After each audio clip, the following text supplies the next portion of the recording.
മദ്യപാനിയായ ഒരു ഭർത്താവ് കുടുംബത്തിൽ സൃഷ്ടിക്കുന്ന പ്രശ്നങ്ങളെക്കുറിച്ച് നമ്മൾ കേട്ടിട്ടുണ്ടായിരിക്കാം. പലപ്പോഴും നമ്മൾ ചിന്തിച്ചു കൂട്ടുന്ന ഒരു കാര്യമാണ് അവരുടെ കുടുംബ പ്രശ്നം കൊണ്ടാ, അല്ലെങ്കിൽ മദ്യപിക്കുന്ന ആൾക്ക് കുടുംബത്തൊരു സമാധാനം കിട്ടാത്തതുകൊണ്ടായിരിക്കും, ഭാര്യയുടെ കയ്യിലിരിപ്പ് കൊണ്ടായിരിക്കാം എന്നൊക്കെ നമ്മൾ പലപ്പോഴും ഈ മദ്യപാനികളെ ന്യായീകരിക്കാറുണ്ട്. മറുവശം, ഒരു മദ്യപാനിയുടെ ഭാര്യ ജീവിതത്തിലൂടെ കടന്നു പോകുന്ന നരകയാതനകൾ എന്താണ് എന്ന് അനുഭവിക്കുന്നവർക്ക് മാത്രമാണ് അറിയാൻ കഴിയുക. അല്ലാതെ മാറി നിന്ന് കാഴ്ചക്കാരായിട്ട് നിൽക്കുന്നവർക്കോ മദ്യപാനിയായ ഒരു ഭർത്താവില്ലാത്ത ഒരു സ്ത്രീക്കോ അതിൻ്റെ ആ തീവ്രത മനസ്സിലാക്കുവാനായിട്ട് ഒരിക്കലും കഴിയില്ല. ഞാനിന്ന് നിങ്ങളെ പരിചയപ്പെടുത്തുവാനായിട്ട് പോകുന്നത് 3 കുട്ടികൾ നിലവിലുള്ള ഒരു യുവതിയാണ്. അപ്പോൾ അവർക്ക് 2 കുട്ടികൾ ഉണ്ടായിരിക്കെ ഭർത്താവിൻ്റെ മദ്യപാനം നിമിത്തം മടുത്തിട്ട് ആ കുട്ടി ആത്മഹത്യക്കായിട്ട് ശ്രമിച്ചു. അപ്പോൾ ആത്മഹത്യക്കായിട്ട് ശ്രമിച്ചപ്പോൾ അവളുടെ ജീവിതത്തിൽ സംഭവിച്ചത് എന്താണ്? ആ ഗുളികകൾ അവളുടെ ശരീരത്തിൽ ചെലുത്തിയ സ്വാധീനം, മരിക്കാൻ കിടന്ന ഇവളെ എടുത്ത് ആശുപത്രി കൊണ്ടുപോയിട്ട് ആശുപത്രി ജീവനക്കാർ, അല്ലെങ്കിൽ ആ ഒരു ജീവിതത്തെക്കുറിച്ച് പച്ചയായിട്ട് തന്നെ ആ പെൺകുട്ടി നിങ്ങളുടെ മുന്നിലേക്ക് അവളുടെ ജീവിതം തുറന്നു വയ്ക്കുകയാണ്. അപ്പോൾ മനസ്സാക്ഷിയുള്ളവർക്കൊക്കെ അത് കേൾക്കുമ്പോൾ അല്പം കൂടുതൽ വേദനയുണ്ടാവും. അല്ലാത്തൊരാൾക്ക് അതെങ്ങനെ മനസ്സിലാക്കാൻ കഴിയുമെന്നൊന്നും എനിക്കറിയില്ല. എന്തായാലും ഞാൻ ഇന്ന് ഒരു പെൺകുട്ടിയെ, 3 കുട്ടികളുടെ അമ്മയെ, ഒരു മദ്യപാനിയായ ഒരു മദ്യപൻ്റെ ഭാര്യയെ, അവരെ കടന്നു പോകുന്ന തീക്ഷ്ണമായ അനുഭവങ്ങളെ നിങ്ങൾക്ക് പരിചയപ്പെടുത്താം. എൻ്റെ അച്ഛൻ ഒരു പാർട്ടി പ്രവർത്തകനായിരുന്നു. അത്യാവശ്യം നല്ല സാമ്പത്തിക സ്ഥിതിയുള്ള വീട്ടിലതാണ്. നല്ല അച്ഛൻ മരിച്ചുപോയി. 19ാമത്തെ വയസ്സിൽ അച്ഛൻ മരിച്ചുപോയി. എന്ത് ചെയ്യണമെന്നറിയത്തില്ല. ഞങ്ങളുടെ ലോകം അച്ഛനായിരുന്നു. അച്ഛൻ മരിച്ചതോടുകൂടി ഒറ്റയ്ക്ക് നിൽക്കാൻ വയ്യാത്തൊരവസ്ഥ വന്നപ്പോൾ അമ്മയും ഞാനും ഒരു അനിയത്തിയും അച്ഛനും ഇതടങ്ങുന്നതാണ് ഞങ്ങളുടെ കുടുംബം. അച്ഛൻ പോയതോടുകൂടി ഞാനും എൻ്റെ അനിയത്തിയും അമ്മയും കൂടെ മരിക്കാൻ പോയി. റെയിൽവേ ട്രാക്ക് അടുത്താ പോയിരുന്നു. അപ്പോൾ അമ്മയുടെ അനിയത്തി അമ്പലത്തിലെ താഴപൂജയൊക്കെ കഴിഞ്ഞ് വരുന്ന സമയമായിരുന്നു. അവിടെ നിന്ന് ഞങ്ങളെ കണ്ടു വളരെ വിഷമത്തോടുകൂടി വീട്ടിലോട്ട് വിളിച്ചുകൊണ്ട് പോയി. കുടുംബക്കാരെല്ലാവരും കൂടെ ഇരുന്ന് തീരുമാനിച്ചു. കാരണം ഇതിൽ നിന്നൊരു മോചനം, ഒരു വിവാഹം, മൂത്ത ആളായ എൻ്റെ വിവാഹം നടത്തുക എന്നുള്ളതായിരുന്നു. അങ്ങനെ ചെറുക്കൻ വന്നു, ആലോചിച്ചു. വീട്ടുകാരുടെ എല്ലാം കൂടെ സമ്മതപ്രകാരം നല്ല രീതിയിൽ സ്ത്രീധനം എന്ന് പറഞ്ഞാൽ എനിക്ക് 20 പവൻ സ്വർണ്ണവും 1 ലക്ഷം രൂപയും, അതുപോലെ തന്നെ പുള്ളിക്കാരൻ്റെ പെങ്ങളെ കെട്ടിക്കാനുള്ള വക കൂടെ കൊടുത്ത് എൻ്റെ കല്യാണം നടത്തി. ചെന്ന് കഴിയുമ്പം അന്ന് വരെ കരയിക്കാതെ വളർത്തിയതാണ്. അന്ന് മുതൽ കണ്ണീര് എന്താണെന്ന് ഞാൻ അറിഞ്ഞു തുടങ്ങി. വിശപ്പ് എന്താണെന്ന് ഞാൻ അറിഞ്ഞു തുടങ്ങി. കാരണം അച്ഛൻ കഴിക്കും, അച്ഛൻ കുടിക്കും, ഭർത്താവിൻ്റെ അച്ഛൻ കുടിക്കും, ഭർത്താവ് കുടിക്കും, അങ്ങനെ എല്ലാം നല്ല രീതിയിൽ. മത്സ്യബന്ധനമാണ് അവരുടെ പ്രധാന തൊഴിൽ. അങ്ങനെ ഒരു വീട്ടിലോട്ടാണ് ഞാൻ കയറി ചെന്നത്. പിന്നെ എൻ്റെ ദുരിതം തുടങ്ങി. അവിടെ നിന്ന് ഒരാളായി ഇട്ടേച്ചു പോവും, കഴിച്ച് വഴക്കിട്ട് ഇട്ടേച്ചു പോവും. അതിനെ ഒരുവിധം ആയി കഴിയുമ്പോൾ അടുത്തത് ആയി. അങ്ങനെ വന്ന് ദുരിതത്തിൻ്റെ പുറത്ത് ദുരിതം എന്ന് പറഞ്ഞാൽ, ഒരു എക്സാമ്പിൾ പറഞ്ഞാൽ, മീൻ മേടിച്ചാൽ അതിൻ്റെ എത്ര കഷ്ണങ്ങളുണ്ട് ആ കഷ്ണം എണ്ണി വെക്കും. ഹസ്ബൻഡിൻ്റെ ജോലിയാണ് ഞാൻ പറഞ്ഞത്. ആ കഷ്ണം എത്രയുണ്ടെന്ന് എണ്ണി വെക്കും. ഒരാൾ എത്ര എണ്ണം എടുത്തു, ബാക്കി എത്രയുണ്ട്, ഇതൊക്കെ എണ്ണി വെക്കും. അതിനകത്തുനിന്ന് അറിയാതെ ആണെങ്കിൽ പോലും ആരെങ്കിലും ഇച്ചിരി ചോറും എടുത്ത് ഒരു കഷ്ണം എടുത്തു കഴിഞ്ഞാൽ പുള്ളിക്കാരൻ ഭക്ഷണം കഴിക്കാൻ വരുമ്പോൾ പറയും, ഇതിനകത്ത് ഇനിയും കാണുമല്ലോ 1-2 കഷ്ണം കൂടെ. ഇതായിരുന്നു എൻ്റെ എന്ന് പറഞ്ഞാൽ ഇങ്ങനെയൊന്നും ആരും ചെയ്യത്തില്ല. ഇതായിരുന്നു ഏറ്റവും അങ്ങനത്തെ ഏറ്റവും മോശപ്പെട്ട സ്വഭാവമാണ്. അതിനെ പിടിച്ചിരിക്കാൻ പറ്റാതെ എന്ന് പറഞ്ഞാൽ എൻ്റെ കുടുംബത്ത് തന്നെയാണ് എൻ്റെ ഭർത്താവ് നിന്നത്. ആരും ഇല്ലാത്തത് കൊണ്ട് എൻ്റെ കുടുംബത്ത് തന്നെയാണ് നിന്നത്. പിന്നെ അവസാനം എൻ്റെ അമ്മയും അനിയത്തിയും എൻ്റെ ചിറ്റയുടെ വീട്ടിൽ തന്നെ അഭയം പ്രാപിക്കേണ്ടി വന്നു. വഴക്കിട്ട് അവസാനം അമ്മയും അനിയത്തിയും എന്നെ ശത്രുവിനെ, കാരണം എൻ്റെ അടുത്തും വഴക്കിന് വരും, പുള്ളിക്കാരൻ എൻ്റെ അടുത്ത് വഴക്കിന് വരും. ഇതെല്ലാം കൂടെ എനിക്ക് താങ്ങാൻ പറ്റാതായി. 2 കുഞ്ഞുങ്ങളും ഉണ്ട്. ഒരാൾക്ക് 3 വയസ്സ്, ഒരാൾക്ക് 2 വയസ്സ്. ഞാൻ പിന്നെ ആത്മഹത്യയെക്കുറിച്ച് ചിന്തിച്ചു തുടങ്ങി. സ്വസ്ഥതയില്ല. അങ്ങനെ മരിക്കാനുള്ള മാർഗങ്ങൾ എന്താണ്? അത് എളുപ്പമുള്ളത്, വേദനയില്ലാതെ മരിക്കണമല്ലോ. ഒന്നാമത്തത് മരിക്കുന്നത് ആർക്കും ബുദ്ധിമുട്ട് അല്ലെങ്കിൽ വേദന തിന്നു മരിക്കണമെന്ന് ആരും വിചാരിക്കത്തില്ല. അങ്ങനെ ഞാൻ വിചാരിച്ചു ഗുളിക കഴിക്കാം, അവില് ഗുളിക, പാരസിറ്റമോൾ ഗുളിക, ഇതാണ് ഞാൻ തിരഞ്ഞെടുത്തത്. അതും 3 ഗുളിക 2 ഗുളിക വെച്ച് ഇങ്ങനെ രാവിലെ മുതൽ ഇങ്ങനെ കഴിച്ച് വന്നു. വൈകുന്നേരം ആയപ്പോഴത്തേക്കും അതങ്ങ് പിടിച്ചു. പിന്നെ എനിക്ക് സംസാരിക്കാനൊന്നും പറ്റാത്ത അവസ്ഥ വന്ന്. എൻ്റെ ഒരു അമ്മയുടെ അനിയത്തിയുടെ മകനുണ്ടായിരുന്നു, പുള്ളിക്കാരൻ ചോദിച്ചതിനൊന്നും മറുപടി പറയാൻ പറ്റാത്ത അവസ്ഥയായി. പുള്ളിക്കാരന് മനസ്സിലായി എന്തോ ഞാൻ ചെയ്തിട്ടുണ്ട്. ഇങ്ങനെ പൊക്കി വീടിൻ്റെ വാതിക്കൽ തന്നെയാണ് ഓട്ടോ സ്റ്റാൻഡ്. അവിടെ ചെന്ന് കാര്യം പറഞ്ഞു. ഓട്ടോ മറ്റേ ആംബുലൻസിൻ്റെ അലാറം, ഓട്ടോയ്ക്ക് അലാറം ഇട്ട് അവർ വണ്ടാനം ആശുപത്രിയിൽ എത്തിച്ചു. അവിടെ ചെന്ന് കഴിഞ്ഞപ്പോഴോ അയ്യോ, വായിലോട്ട് വലിയൊരു ചോർപ്പെടുത്ത് വെച്ചിട്ട് ഓസ് വഴി വെള്ളം തോട്ടം ഒഴിച്ചു തുടങ്ങി. കൈ രണ്ടും അനക്കാൻ വയ്യ, കൈ രണ്ടും പിടിച്ചിട്ടുണ്ട്, രണ്ടുപേര് പിടിച്ചിട്ടുണ്ട്. കാലും അനക്കാൻ വയ്യ, എന്ത് ചെയ്യണമെന്ന് അറിയത്തില്ല. തട്ടിക്കാൻ മാറ്റാനോ ഒന്നും പറ്റാത്ത അവസ്ഥ. വായിലോട്ട് അങ്ങ് വെള്ളം ചെന്നുകൊണ്ടിരിക്കുക. ശ്വാസം മുട്ടാണോ എന്ത് ചെയ്യാണോ ആകെ തളർന്നു. അവസാനം കിടന്ന് അലർച്ചയായി. അതിൻ്റെ ഇടയ്ക്ക് ഛർദ്ദിലും എന്ന് പറഞ്ഞാൽ ബാത്റൂമിലാണ് നമ്മളെ ഈ കൊണ്ടുവന്ന് കിടത്തുന്നത്. കിടത്തിയിട്ടാണ് ഇവർ വെള്ളം ഉള്ളിലോട്ട് ഇങ്ങനെ അടിച്ച് കയറ്റുന്നത്. ഛർദ്ദിച്ച് ഒരു എന്ന് പറഞ്ഞാൽ ഇപ്പോൾ മരിക്കാൻ വേണ്ടിയാണ് ഞാൻ ആ ഗുളിക കഴിച്ചത്. പക്ഷെ ആ റൂമിൽ നിന്ന് ഇറങ്ങിയപ്പം ആ ചത്ത അവസ്ഥയായി. അത് കഴിഞ്ഞ് തീർന്നില്ല, പിന്നെ മൂക്കിൽ കൂടെ കുഴലിടൽ. കാരണം വയറ്റിൽ ബാക്കിയുള്ള സാധനങ്ങളെല്ലാം അടിച്ചു പോകണമെന്നുണ്ടെങ്കിൽ മൂക്കിൽ കൂടെ കുഴലിട്ടിട്ട് അഴുക്ക് വെളിയിലോട്ട് വലിച്ചിറക്കുക. അങ്ങനെയൊക്കെ ഈ ചാകാൻ പോയവനെ കൊന്ന് ആശുപത്രി നിറക്കിയ അവസ്ഥയായി. അതുകൊണ്ട് ആരും ഇങ്ങനെയൊക്കെയുള്ള എന്ന് പറഞ്ഞാൽ ചാകാൻ വേണ്ടി ഗുളികയോ അല്ലെങ്കിൽ വിഷമോ കഴിക്കരുത്. കാരണം അവിടെ ചെന്ന് കഴിയുമ്പോൾ അവർ കൊന്നേ ഇറക്കത്തുള്ളൂ. അവർ യാതൊരു മനസ്സാക്ഷിയില്ല. ചാകാൻ വേണ്ടിയല്ലേ ചെയ്യുന്നത്, അങ്ങനെയാ പറയുന്നത്. വേദനയാണ് അല്ലെങ്കിൽ ചെയ്യല്ലേ എന്ന് പറയും. നീ ചാകാൻ വേണ്ടിയല്ലേ ചെയ്തത്, അപ്പം ഇച്ചിരി വേദനയൊക്കെ സഹിക്കുന്നുണ്ട്, കുഴപ്പമില്ല, എങ്ങനെയാ പറയുന്നത്. ഡ്രിപ്പ് ഇട്ടിട്ട് എങ്ങനെയുണ്ടായിരുന്നു പറഞ്ഞു? ട്രിപ്പ് ഇട്ടു. അപ്പോഴത്തേക്കും നമുക്ക് വേദന എടുത്തില്ലേ, വേദന വന്നപ്പോഴത്തേക്കും ആന്ന് വെച്ച് പറഞ്ഞു. അപ്പോഴാ സിസ്റ്റർ പറഞ്ഞത്, വേദനയൊന്നും ആയാൽ സാരമില്ല, അതൊക്കെ അനുഭവിച്ചോ, അല്ലെങ്കിൽ ഇങ്ങനെ ചെയ്യാൻ പോരുന്നു.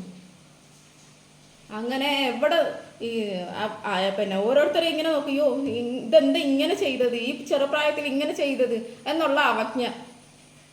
പിന്നെ ചിലർക്ക് ക്യൂരിയോസിറ്റി കാണാനുള്ള, കാരണം നമ്മൾ ഒരാളെ വിഷം കഴിച്ച് കൊണ്ടുവന്നു, അയാളെ എന്തൊക്കെ ചെയ്യുന്നു എന്ന് കാണാനുള്ള ക്യൂരിയോസിറ്റി.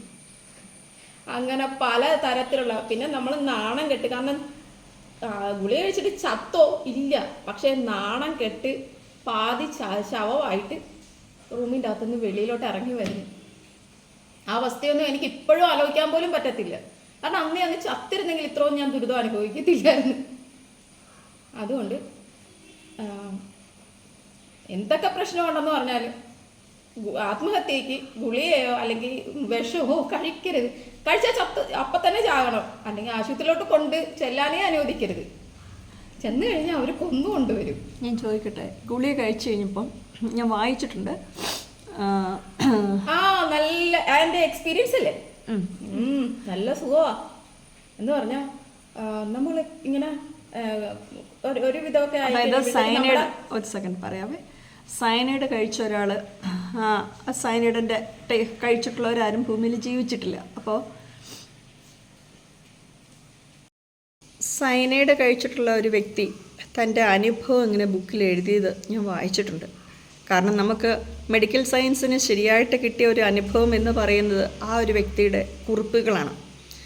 അപ്പോൾ ഓരോ നിമിഷവും തൻ്റെ ശരീരത്തിൽ സയനൈഡ് കഴിച്ചു കഴിയുമ്പോൾ വരുന്ന മാറ്റങ്ങളെക്കുറിച്ച് നെടുനീളത്തിൽ ഇതിനൊരു ടേസ്റ്റ് ഇന്നതാണ്. കാരണം സയനൈഡ് കഴിച്ചവരാരും തന്നെ ജീവിച്ചിട്ടില്ല. പക്ഷേ ഇയാൾ ആ മരിക്കുന്ന സമയം വരെയും തൻ്റെ ശരീരത്തിൽ നടക്കുന്ന അനുഭവങ്ങളെക്കുറിച്ച് ഇങ്ങനെ കൃത്യമായിട്ട് എഴുതി വെച്ചിട്ടുണ്ട്. ചോദിക്കുന്ന ഒരു പരിധിവരെ മര്യാദകേടാണെങ്കിലും ഞാനത് ഒരു ക്യൂരിയോസിറ്റിയുടെ പുറത്തല്ല, അതിലുപരിയായിട്ട് ഓർക്ക ഗുളികളൊക്കെ കഴിച്ചു കഴിയുമ്പോൾ നമ്മുടെ ശരീരത്തിൽ സംഭവിക്കുന്ന, നമുക്ക് തോന്നുന്ന വികാരം എന്താണ് എന്ന് അറിയുവാനായിട്ട് ആഗ്രഹിച്ചുകൊണ്ട് ചോദിക്കുകയാണ്. എന്താണ് ഓർക്ക ഗുളികകൾ കഴിച്ചു കഴിയുമ്പോൾ, നീ എത്ര ഗുളിക കഴിച്ചു, ഇല്ലെങ്കിൽ ഓർക്ക ഗുളിക കഴിച്ചു കഴിയുമ്പോൾ എന്താണ് ശരിക്കും ശരീരത്തിൽ സംഭവിച്ചത്? എന്താണ് ഫീലെന്നൊന്ന് പറയാമോ? 18 അവിലുഗുളിക കഴിച്ചു, 12 പാരാസിറ്റമോളും കഴിച്ചു. എന്ന് പറഞ്ഞാൽ എനിക്ക് അങ്ങനെ ഗുളിക കഴിക്കാൻ ഇഷ്ടമുള്ള ആളല്ല. അത് കാരണം 3 എണ്ണം 4 എണ്ണം ഇങ്ങനെയൊക്കെ വെച്ച് ഇടവിട്ടാണ് കഴിച്ചത്. പിന്നെ ആദ്യമൊന്നും ഒരു പ്രശ്നമില്ലായിരുന്നു, നല്ല ഹാപ്പി ആയിട്ട് നടന്നു.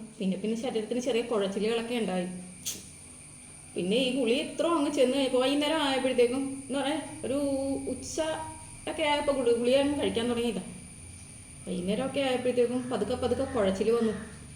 വേറെ കംപ്ലൈൻ്റ് ഒന്നുമില്ല.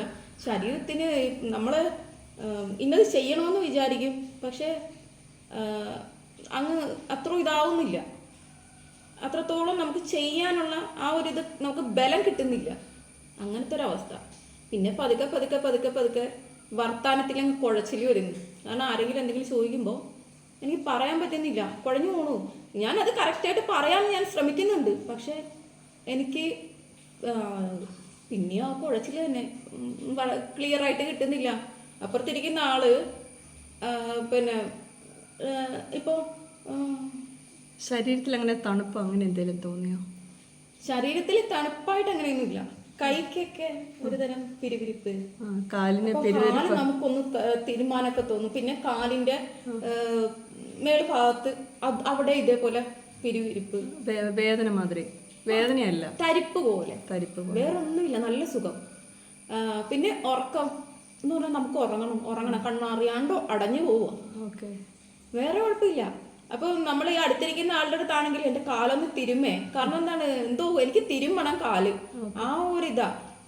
പക്ഷെ ആ പറയുന്നത് മനസ്സിലാവുന്നില്ല, അടുത്തിരിക്കുന്ന ആൾക്കത് മനസ്സിലാവുന്നില്ല നമ്മളുടെ. കാരണം എനിക്കിപ്പോൾ എന്ന് പറഞ്ഞാൽ ആ ഒരു ഇതേ ഉള്ളൂ. പക്ഷെ എനിക്ക് ഉറങ്ങുകയും ചെയ്യണം, എൻ്റെ കാലും തിരുമ്മണം, പക്ഷെ അത് പറയാൻ എനിക്കാവുന്നില്ല. അത്രത്തോളം അങ്ങ് അതേ ഉള്ളൂ, അല്ലാതെ വേറെ ഫീലിങ്സ് ഒന്നും ഇല്ല. നല്ല സുഖം ഉറക്കം. ഇതാണ് ഗുളിക കഴിച്ച വഴി എനിക്ക്.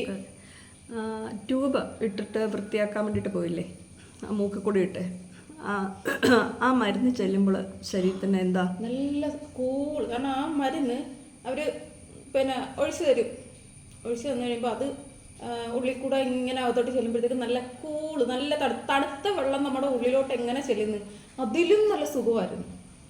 കാരണം അത് ഈ ഉള്ള വിഷം പോകാൻ നിർവീര്യമാക്കാനുള്ള മരുന്നാന്നാ പറഞ്ഞത്.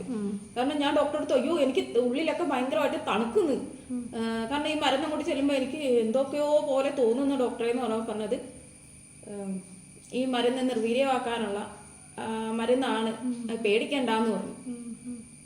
ഡോക്ടേഴ്സിന്റെ ഭാഗത്തുനിന്നുള്ള സമീപനം നല്ലതായിരുന്നു. കാരണം എൻ്റെ വീട്ടിലെ അവസ്ഥ അത്രത്തോളം മോശമായിരുന്നു. അല്ലെങ്കിൽ കൊച്ചു കുഞ്ഞുങ്ങളെ ഇട്ടേച്ച് നമ്മൾ ആരും ആത്മഹത്യ ചെയ്യത്തില്ലല്ലോ.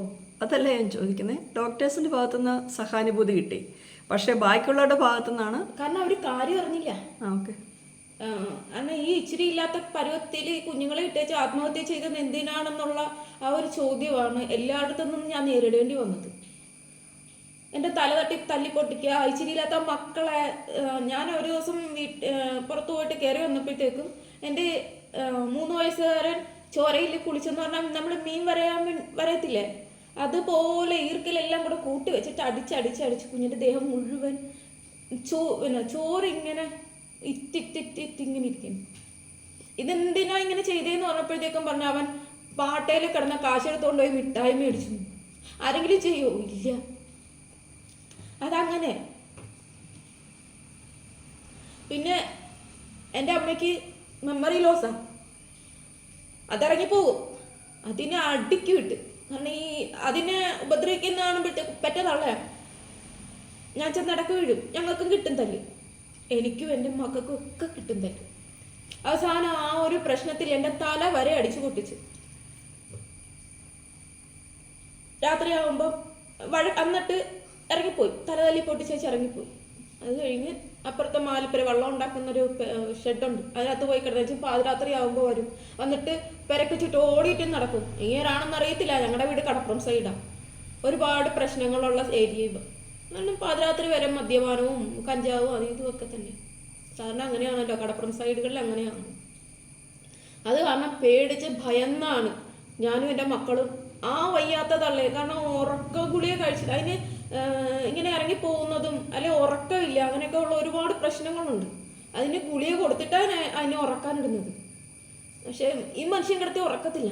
അങ്ങനെ തീരെ ഗതികെട്ടിട്ടാണ് ഞാൻ ഇങ്ങനെ ഒരു മാർഗം തിരഞ്ഞെടുത്തത്. കുഞ്ഞുങ്ങളെ കൂടെ കൊണ്ടുപോകാൻ പറ്റാഞ്ഞിട്ട് എല്ലാവരും പറയും, ചിലരൊക്കെ ചില അമ്മമാർ ചെയ്യും, കുഞ്ഞുങ്ങളെയും കൂടെ കൊണ്ടുകൊണ്ട് പോകും.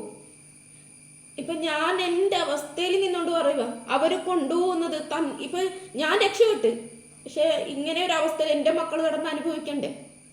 അതുകൊണ്ടാണ് ചില അമ്മമാർ അവരുടെ മക്കളെയും കൂടെ പോകുമ്പോൾ കൊണ്ടുകൊണ്ട് പോകണം.